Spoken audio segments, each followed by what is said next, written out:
Saludos, bienvenidos a este especial de Una de Soldaditos. Hoy, 20 de septiembre, la Legión Española está de aniversario y en concreto en este año más todavía porque se cumplen 100 años de la creación de este mítico cuerpo. Si queréis saber un poco más sobre la historia de la Legión y sobre nuestro protagonista que ya salió en el apartado comunidad de mi canal en el mes de enero, os invito a que os quedéis a ver el vídeo.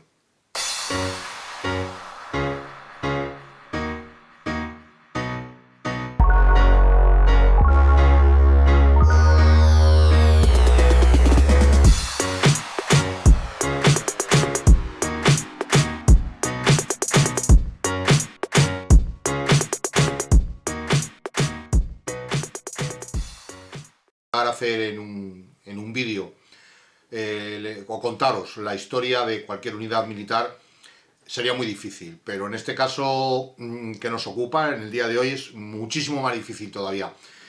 Creo que la Legión es, estoy convencido, la unidad militar española de la que más se ha escrito, de la que más cine se ha hecho. Incluso hay canales temáticos en YouTube expresamente dedicados a la Legión. La publicidad que se llevó esta unidad desde el principio de su creación, cosa que tuvo mucho que ver con su fundador, que luego veremos, ha sido increíble. Entonces, bueno, pues va a ser realmente muy difícil. Entonces, lo que sí vamos a hacer va a ser pues dar unas pequeñas pinceladas históricas y contaros pues alguna que otra anécdota al respecto. Pero lo primero que tenemos que hacer es ponernos en contexto, es decir, por qué se crea la Legión y para qué se crea la Legión. Los intereses de España en el norte de África vienen desde hace bastantes años, incluso siglos. Ya en el siglo XV la Corona de Castilla realizó algunas incursiones en la zona mediterránea, en el norte de Marruecos y de África en general. Se tomaron varias posiciones, entre ellas las que más nos interesa es Melilla. Por su parte, los portugueses también hicieron lo mismo en la zona atlántica para proteger pues, sus rutas comerciales que iban hasta Oriente y que bordeaban todo el continente africano. Y entre las ciudades que tomaron fue la de Ceuta. En época de Felipe II, ambos reinos, Portugal y España, se unen y pasándose todas las posesiones que tenía Portugal en aquel momento, pues pasaron a la corona española. Una vez que Portugal se independizó, volvió a recuperar todas sus colonias, todas sus posesiones que tenía, a excepción de Ceuta, que prefirió seguir siendo castellana, o sea, es decir, quedarse en aquel momento con la corona de Castilla. A lo largo de los siglos, las intervenciones fueron muchísimas, sobre todo para castigar a los piratas berberiscos, que hostigaban con bastante frecuencia las costas mediterráneas, sobre todo del Levante español y parte de Andalucía, de Almería, hasta Málaga. Se hacían incursiones pues para castigarlos e intentar pues destruir sus fuertes que tenían en todo lo que es la costa africana, en la zona mediterránea. Es en el siglo XIX, sobre todo a mediados del siglo XIX, cuando verdaderamente comienza la historia que da origen a la Legión. A mediados de ese siglo, las potencias europeas del momento, Alemania, Inglaterra y sobre todo Francia, se estaban repartiendo el continente africano. De hecho, Francia ya poseía gran parte del norte de África, Argelia, Túnez sobre todo. Eso no lo estaban viendo con buenos ojos los ingleses porque veían amenazada su ruta comercial que venía de sus colonias de Asia, sobre todo de la India, que pasaban por el canal de Suez. A España tampoco le hacía mucha gracia, puesto que no quería tener una potencia como Francia haciendo frontera por el norte y en este caso por el sur. Por eso que después de varios tratados y de conversaciones que se tuvieron con los franceses, Francia al final decidió, en un principio le ofreció la zona sur de Marruecos muchísimo más rica para el terreno agrícola, pero claro, a España eso no le interesaba y se desestimó la oferta. Y después de varias conversaciones más, al final pues se le dio toda la zona norte de Marruecos, la que da el Mediterráneo. Para que os hagáis una idea, pues comprendido entre Melilla y Ceuta, bueno, un poquito más hacia los extremos de cada una de estas dos ciudades y luego hasta el sur. Era una zona realmente pobre porque el 15% de su terreno era cultivable, el resto no servía para absolutamente para nada.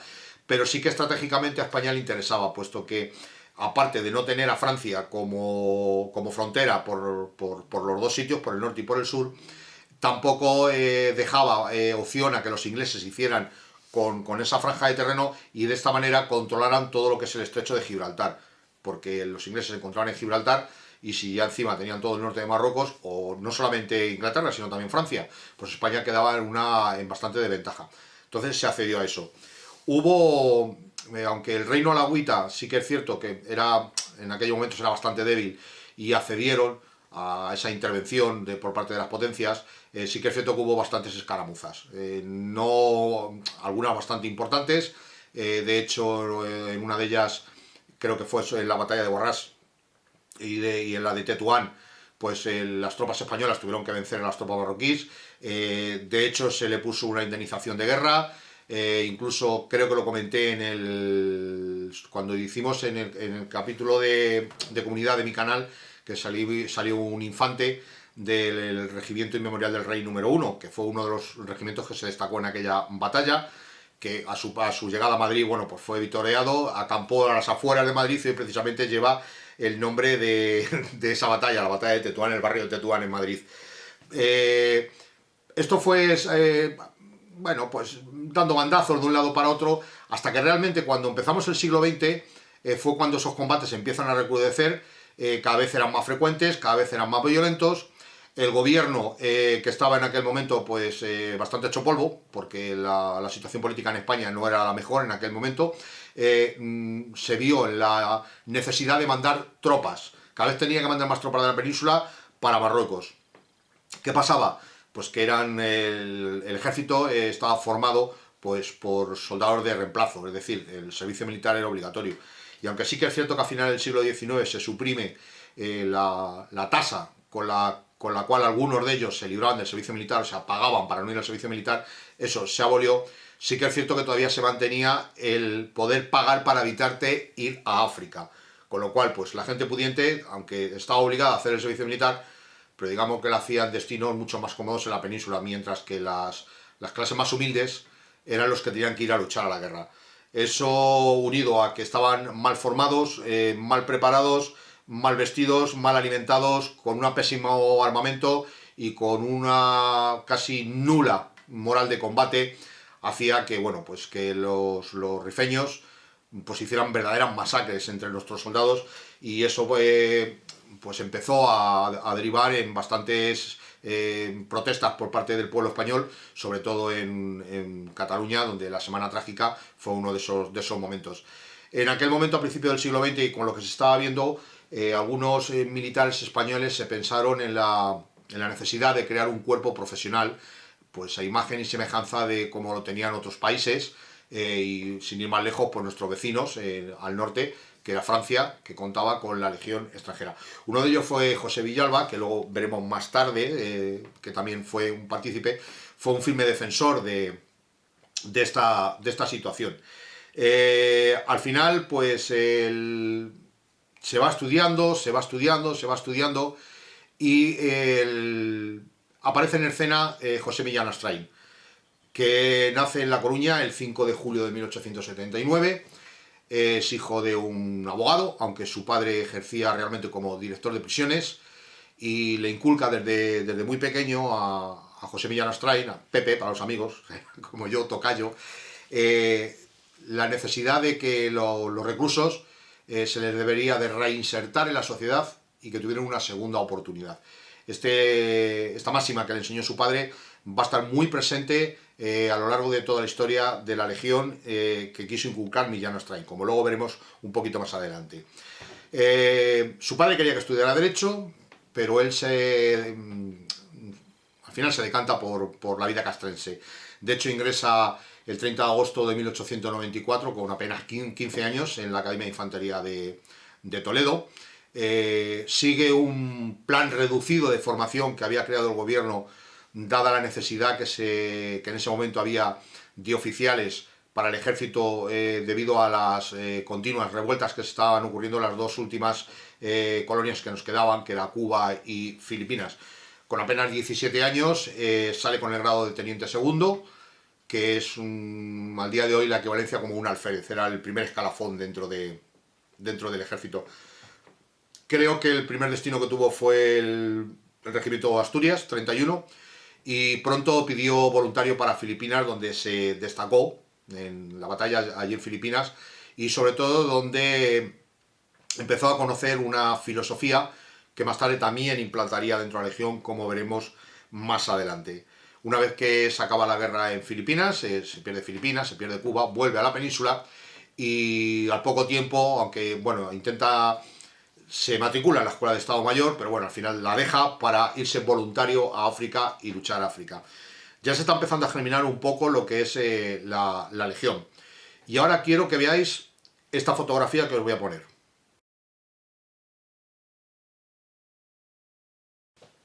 A muchos de vosotros esta fotografía no os dice absolutamente nada, ¿a que no? Bueno, os comento. Yo era pues un adolescente y en una de las bibliotecas que había en Valdemoro, que en mi localidad, hojeando un libro de historia que realmente ni me acuerdo de cuál era el título, ni tampoco realmente de cuál era el contenido de la historia del libro. Sé que hablaba de historia. Entonces, hojeando un poco, a mí siempre me ha gustado mucho la historia, hojeando un poco el libro, me encuentro con esta fotografía. Bueno, una fotografía parecida, esta la he tomado yo. Y claro, la primera sorpresa es decir, ahí va, digo, pero si esto es Valdemoro. Bueno, pues ese edificio que estáis viendo, que hace esquinas, se ve la esquina, además la fotografía del libro que yo recuerdo perfectamente estaba tomada exactamente igual. En la parte de la derecha es la calle, lo que se llama la calle Alarcón, porque en esa calle había una casa del escritor Pedro Antonio Alarcón, donde pasaba parte de sus vacaciones e incluso vivía aquí en Valdemoro.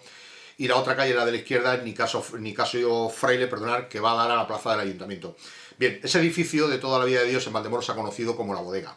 De hecho, todavía sigue el bar allí puesto y se llama La Bodega. O sea, sigue de lejos. En este libro ponía que en 1917, con motivo de un curso de tiro que organizaba la Guardia Civil, se conocieron Millán Astráin y por entonces un jovencísimo comandante de infantería que estaba destacando la guerra de Marruecos, que era Francisco Franco. Según el libro, en este edificio, en alguno de los descansos que tuvieron durante este curso, Millán Astráin le contó a Franco cuáles eran las ideas que él tenía del cuerpo que quería crear. Ambos, vamos, Franco enseguida se apuntó al carro y, según ponía, aquí es donde se fraguó, en este edificio es donde se fraguó la Legión Española. No lo puedo constatar históricamente, no he encontrado ninguna referencia que a excepción de ese libro, que ya os digo que era yo pues un crío prácticamente. Sí que he encontrado referencias diciendo de que los dos, tanto Millán Astráin como Franco, se conocieron aquí en Valdemoro, en el curso de tiro que organizaba la Guardia Civil. Daros cuenta de que no es tan extraño, puesto que en aquella época la Guardia Civil tenía fama de buenos tiradores y que luego aparte en Valdemoro contaba con la logística y la infraestructura necesaria para realizar un curso de ese tipo, ya que desde prácticamente cuando se creó la Guardia Civil, que también hicimos un especial de ello, se montó el Colegio de Guardias Jóvenes Duque de Ahumada y Valdemoro. Este colegio al principio era un colegio de huérfanos, pero luego, bueno, más tarde a lo largo de la historia, y en la actualidad todavía continúa, se siguen formando guardias civiles en ella que salen con el apelativo un cariñoso de polillas. Pues por eso digo que contaba no solamente con lo que era la academia para poder albergar a todas las personas que asistían a ese curso, sino que encima luego tenían un campo de tiro, en lo que hoy es el Parque Natural Bonita de León, y contaba también con un campo de maniobras, por lo cual no es extraño. Sí que he encontrado referencias haciendo mención a que los dos se conocieron aquí durante un curso. Sin embargo, bueno, pues he consultado en otros de los sitios donde he consultado, pues decían que no, que fue en Leganés. Bueno, dejarme al menos que tire un poco o barro un poco para casa, para mi patria chica, y por lo menos crea de que el germen de la Legión nació aquí en Valdemoro. Pues a raíz de estas conversaciones que he dicho que tuvieron Franco y Millán Astráin en Valdemoro, se fue creando el germen, pero sí que es cierto de que había otros militares por detrás que llevaban muchísimo tiempo. De hecho, José Villalba, que le hemos nombrado al principio, pues incluso estuvo en unas maniobras en Francia con el ejército francés y fue quizás uno de los impulsores realmente de crear un cuerpo de profesionales. Así que en algunos datos se dice que él fue el que le encargó a Millán Astráin que creara este cuerpo. Millán Astrain al final lo que hace es poner su filosofía, y una de las cosas más importantes, y lo estaba diciendo cuando al principio del vídeo, es que era un orador nato. Hoy sería pues un celebrity, o yo qué sé. Se le daba muy bien la oratoria. En aquel momento daros cuenta de que el único medio que llegaba a la inmensa mayoría de las gentes era o bien los discursos públicos o bien por la radio. No existía internet, no existía, incluso muchísima de la gente seguro que ni sabría leer, es lo más probable, con lo cual la prensa pues tampoco era algo que la gente tuviera acceso a ella, con lo cual se le daba bastante bien pues hacer discursos y convencer. La verdad es que era un publicista nato, y se le daba lo que es el marketing y la publicidad, se le daba fenomenal. De hecho, fue convenciéndolo hasta que a toda la cúpula militar, hasta que al final, el 28 de enero de 1920, por aquel entonces Su Majestad el Rey Alfonso XIII firma el decreto, el Real Decreto, perdonar, para la formación de la Legión. Fue publicado pues, al día siguiente, el 29 de enero, en el diario oficial número 22 del Ministerio de Guerra, siendo por aquel entonces ministro de Guerra el que habíamos comentado, que hemos comentado en otras ocasiones, José Villalba. ¿Por qué el 28 de enero de 1920 el rey firma el decreto para formar la Legión, y sin embargo la Legión celebra su aniversario el 20 de septiembre? Pues por lo que he dicho anteriormente, de que Millán Astrain era un publicista nato. Para él lo más importante era los hombres. La Legión a él lo consideraba como una familia, y lo más importante que tenía la Legión, su activo más principal, eran los legionarios. Y se considera el 20 de septiembre porque fue el día que se alistó el primer legionario, que fue un zautí de 30 años llamado Marcelo Villeval Gaitán. Llegó incluso hasta el empleo de brigada, y murió pues después del desembarco de Alucemas, pues al poco tiempo, en alguna de las revueltas que intervendría la Legión, pues fue cuando murió. Automáticamente, cuando firmó Alfonso XIII el Real Decreto, se empezó a poner en movimiento lo que es la creación de la Legión. En un principio se llamaba Tercio de Extranjeros, porque lo que se pretendía era que vinieran soldados de otros países. De hecho, una de las frases que más convenció fue una que dijo Millán Astrain, diciendo que un extranjero valía por dos españoles. Primero, el español que se quedaba en casa y que no tenía que ir a luchar a la guerra, y segunda, por el extranjero que estaba luchando por él, en este caso en África. La idea era reclutar en aquellos momentos pues gente que había terminado la Primera Guerra Mundial, que una vez que llegaban a sus casas pues no tenían familia o no tenían absolutamente nada, lo único que conocían había sido los campos de batalla, y sobre todo, en este caso, el país perdedor, que fue Alemania.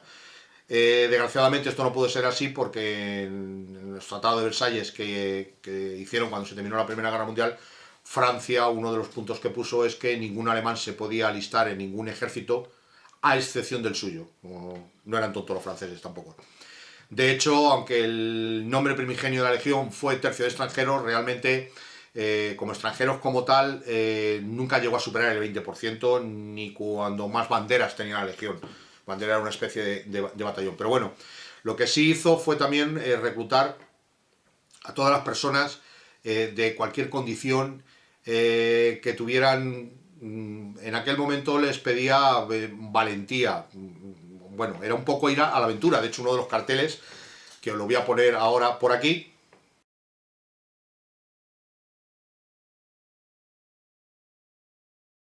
como podéis ver, pues habla mucho de la aventura. Daros cuenta que en aquella época no existían los deportes de riesgo, ni el puenting, ni cosas de estas.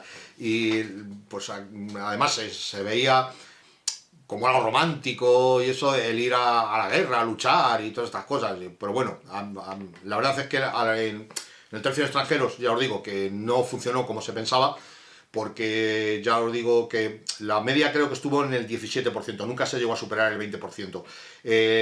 Y eso pues les hizo temer a los fundadores de la Legión de que realmente pues iban a tener un problema para reclutar a la gente. Se pusieron varios banderines de enganche en diferentes ciudades españolas, se hizo como el cartel que acabáis de ver, un despliegue publicitario impresionante en radio, en periódicos, en carteles que se pusieron por ahí.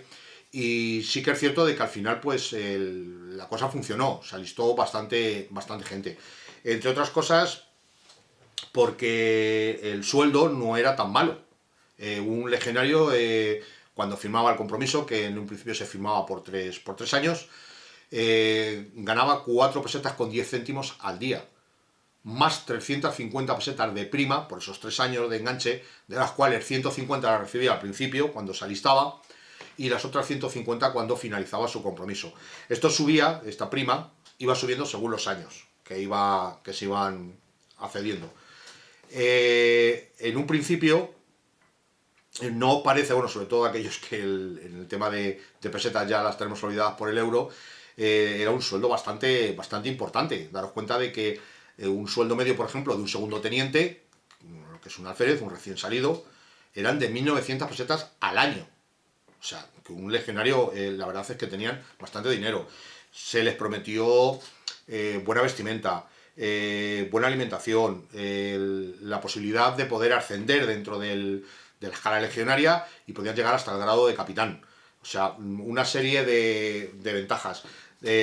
Supo amalgar a toda esta gente que venían de toda condición, sobre todo, no es que fueran la inmensa mayoría, pero porque hubo de todo, pero sí que es cierto de que mucha gente delincuentes, que había pues desde asesinos hasta rateros de poca monta, muchos porque se libraron del garrote vil y otros por no ir a la cárcel, pues se alistaron a la legión. Mientras estuvieran en la legión no se les podía tocar, eso sí, no podían salir de lo que es Marruecos. O sea, en el momento, si, aunque fueran legionarios, si pasaban a la península eran detenidos, pero si estaban en Marruecos estaban a salvo.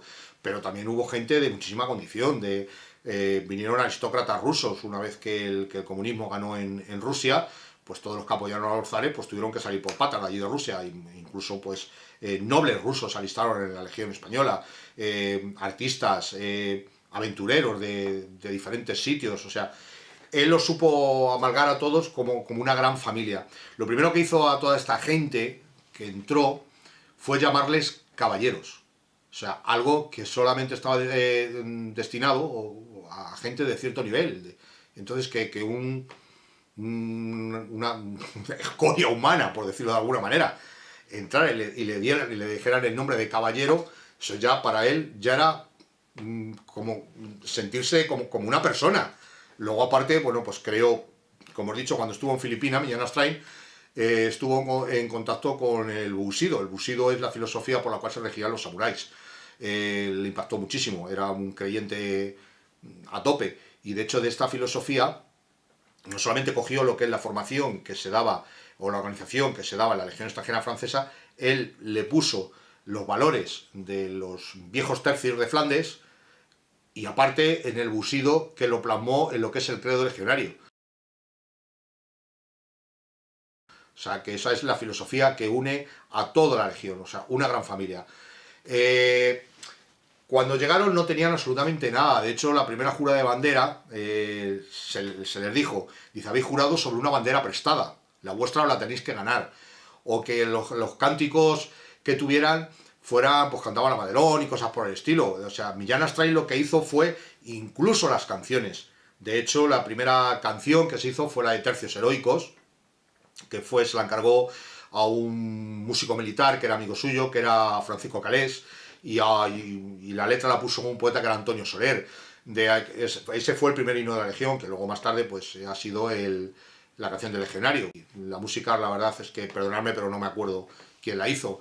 O la más famosa de todas, que es El novio de la muerte.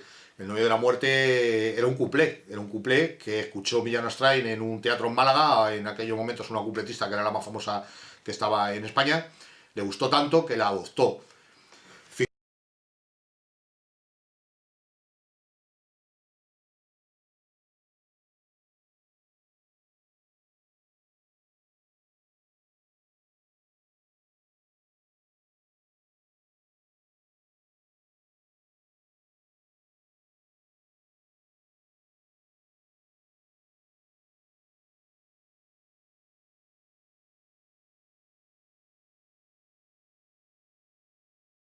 Fijaros la filosofía que Millán Astráin quiso poner en su cuerpo, que lo primero que hizo también fue poner un uniforme que se distinguiera del resto del ejército español, cosa que actualmente todavía continúa. El ejército de tierra español visten todos de igual manera. Lo único que la diferencia es la boina, en algunos casos. Pues bien, hay 4 unidades dentro del ejército español que visten de forma diferente. Y son todos de los llamados africanistas, es decir, que proceden de África. Unos son los regulares, que ya vimos aquí en un vídeo cuando hicimos un especial para ellos. Otra es la Legión. El más antiguo de todos, que son las compañías del mar, están destinados en Ceuta y en Melilla. Creo que datan del año, no me hagáis mucho caso, tendría que confirmarlo, del año 1500 y pico, creo recordar. Y son soldados del ejército de tierra, pero visten como marineros. Y por último es la brigada paracaidista, que aunque no nació en África, son legionarios también, puesto que los primeros voluntarios que formaron la brigada paracaidista eran legionarios. De ahí el nombre que ellos tienen, o el trato que ellos tienen, es caballero legionario paracaidista. Estas 4 unidades visten de manera diferente a como visten el resto del ejército de tierra español. Es más, bueno, las compañías del mar no lo sé, ahí no he indagado mucho sobre ellos, pero por ejemplo los regulares y la Legión tienen incluso hasta su propio himno para homenajear a todos los caídos de su unidad, mientras que en el resto del ejército español de siempre ha sido, después de bajar bandera, el toque de oración que se hacía en honor a los caídos. Luego más tarde pues salió la que todos conocemos, de la muerte no es el final. La Legión y los regulares sobre todo tienen sus propias canciones, sus propias tradiciones, su propia forma de desfilar. Desfilan de una manera diferente al ejército normal. O sea, todo. O sea, Millán Astráin le quiso dar envolver a la Legión en un halo que bueno, pues ha seguido hasta nuestros días. La verdad es que al final pues la Legión intervino sobre todo en la guerra de Marruecos. Una vez que terminó la guerra de Marruecos, intervino la guerra civil. Terminada la guerra civil en Sidi Ifni, y la última fue en el Sáhara español, que en 1975 pues tuvo que abandonar, y los pasaron a la bandera que en aquel momento estaba destinada en el Sáhara, la pasaron a Fuerteventura, en Canarias. Ahí tuvieron bastantes problemas porque eran gente que venían de luchar entre los Frente Polisario por un lado y las guerrillas marroquíes por el otro. Estaban todo el día luchando, todo el día pegando tiros. Y llegar a una isla cerrada como Fuerteventura, donde no tienen escapatoria, bueno, pues se vieron envueltos en robos, se vieron envueltos en secuestro de aviones, de barcos, y ya la gota que colmó el vaso fue el asesinato de un turista alemán. Eso hizo de que el gobierno en aquellos momentos, estoy hablando finales de los 80, principios de los 90, creo recordar, se planteó muy seriamente el disolver la Legión. Al final se les quitó 2 de las cosas principales por las que se fundó la Legión. Una era que no podían ingresar gente que tuviera antecedentes penales, es decir, se tenía que regir exactamente igual que para el resto del ejército. Y 2, que desaparecía la escala legionaria. O sea, a partir de ese momento, todos los suboficiales y todos los oficiales de la Legión tenían que pasar por las mismas academias que pasaban el resto de los militares del ejército de tierra. Aún así, en la década de principios de los 90 ya fue cuando España empezó a participar en misiones internacionales, y la punta de lanza de todas esas unidades militares fue la Legión. La verdad es que desempeñó su trabajo y lo sigue desempeñando con una maestría insuperable.